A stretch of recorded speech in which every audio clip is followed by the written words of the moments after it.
Sa ulat panahon, nalusaw na po ang low pressure area na nasa Luzon pero patuloy ang paglapit ng isa pang LPA na nasa labas ng bansa.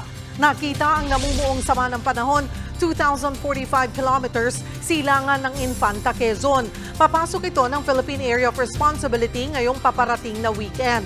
May tsansa pa rin itong maging ganap na bagyo at tatawaging bagyong Jenny.